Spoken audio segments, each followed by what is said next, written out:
We're on Yevamot Perek Daled Mishnah Zayin.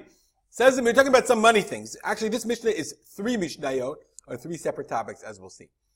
The guy does chalitzah.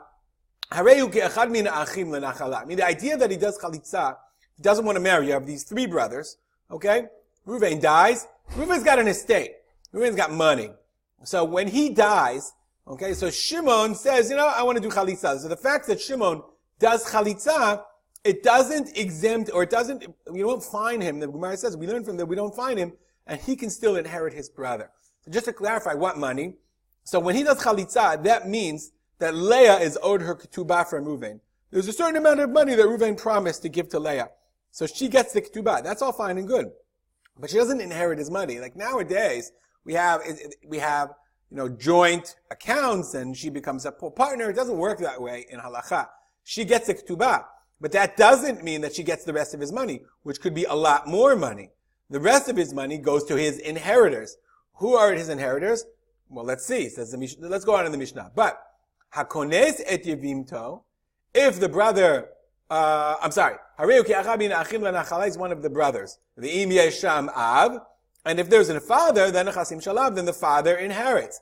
And that's what the Mishnah says. If the father is still alive, the first inheritor of Reuven is Yaakov, the father.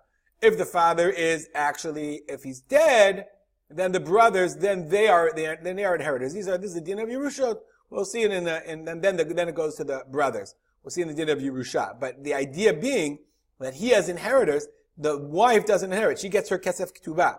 She doesn't inherit. And if the father's alive, he gets the money. And if the father's not alive, then the next available guys are the brothers. So the fact that Shimon did chalitzah doesn't somehow invalidate him vis-a-vis the inheritance. The Mishnah continues. But hakoneset yevimto, let's say lakones means to bring in, to marry her. He does yibum. Zachan v'charchim shel achiv. So then, according to the Tanakama, the ketubah is not being paid. It's all one. Okay? But the Shimon, if instead of doing chalitzah, what if Shimon does yibum? He marries her. Well, let's move this guy. Okay? Shimon in place of his brother. So the Mishnah says, what happens to Reuven's estate? According to where we are? There we are. What happens to Reuven's estate? The idea is Shimon gets Reuven's estate. He takes over the money. She doesn't get her ketubah because she's not divorced. Okay? We put it on the side. Shimon gets all the money from Reuven. Good for him. That's part of the benefit. The Tanakh Rabbi Yehuda says, Ben kach u ben kach. Whether he does chalitzah or yibum, im yesham av, nechasim shel av. If there's a father, then the property, the inheritance goes to the father. He inherits. His son died. Reuven died. So the father, Yaakov, inherits according to Rabbi Yehuda no matter what. We don't paskin like him. We paskin that the inheritance, because Shimon did yibum, he gets the money, which is a big incentive for Shimon to do the yibum. That's section 1 of the Mishnah. Section 2. Hacholetz the yibimto. Let's go back to our regular case of chalitzah. Okay? Where were we? Here we are. Chalitzah. Shimon does chalitzah. Says the Mishnah, once you do chalitzah, there's a relationship between Shimon and Leah. What is the relationship? Hu asur bikrovoteha, v'hi asura bikrovav. He is asur to her relatives. There are certain relatives that he can no longer marry, and there are certain relatives of his that she can't marry. Who are they? Hu asur bi'ima, hu be'em ima. He now can no longer, once he does chalitzah, he can no longer marry her mother. In essence, let's go back for a second. Hu asur bikrovoteha, why is hu asur b'krovoteha? Ki'ilu hi ishtos esabartun. It's as if they were married. V'chol krovot and eserot machmat isha gmura asirot midirabanan b'chalutza. So, therefore, okay, any krovot that are asur because of isha gmura, if they were married, we treat them as if they had been married, as if Shimon and Leah had been married, and therefore, she is asur. It's as like they got divorced, and therefore there are certain isurim involved. What are they? Who asur bi'ima? So now it's as if he was married to her, so you can't marry now her mother. Aim ima, her grandmother. Aim aviha, the mother of her father. Uba bita. By the way, this would be a good reason why you want to do chalitzah. I don't want to do chalitzah. Let's say I'm dating her daughter. Whatever. Uba bat bita, her granddaughter. from her daughter's side. Ube bat bena, her granddaughter from her son's side. Uba achota, or nor her sister bisman shehi kayemet, as long as she's alive. Meaning, let's say Leah had a sister, Rachel, and Shimon, wanted to marry Rachel. Okay, Shimon wanted to marry Rachel. If Shimon does chalitzah, now he's asur ba'achot chalutzato. He can't marry her. So therefore, that would be another reason why Shimon wouldn't want to do chalitzah. And what about her? Do we say what she is? Ha'achin mutarim. But the other brothers can marry her sister. Meaning it's only the guy who does chalitzah. But the rest of the brothers, they are allowed to marry her relatives. So therefore, if Shimon does chalitzah, Dan can marry Leah, her sister. We have to put in sister here. There we go. Now we did it. Shimon cannot marry Leah. Not Leah, Leah too. We'll call her Rachel. Okay. Shimon can't marry Rachel, but Dan can marry Rachel because it's not achot chalutzato. On the other hand, he asura be'aviv. She cannot marry his father. Avi aviv, his grandfather. Bibno, his son. Ben beno, his grandson. Be'achiv, his brother. Ubeben achiv. Okay, or the son of his brother, his nephew. So she can't marry, right? Leah can't marry his brother, can't marry Dan. But we know that because he can't marry her anyway. Dan can't marry her brother's chalutza. Either way, nonetheless. Okay? That's the second part of the Mishnah. Third part of the Mishnah. Says the Mishnah.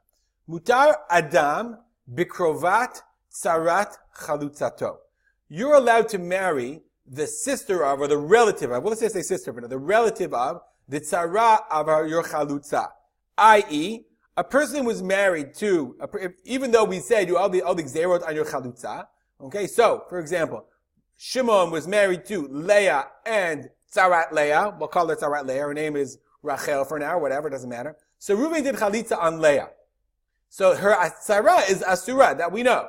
Okay, tzarato is asura. But let's say her tzara had a sister, or a mother, or whatever. So you're allowed to marry, Reuven is permitted to marry, let's give ourselves another color, green, great.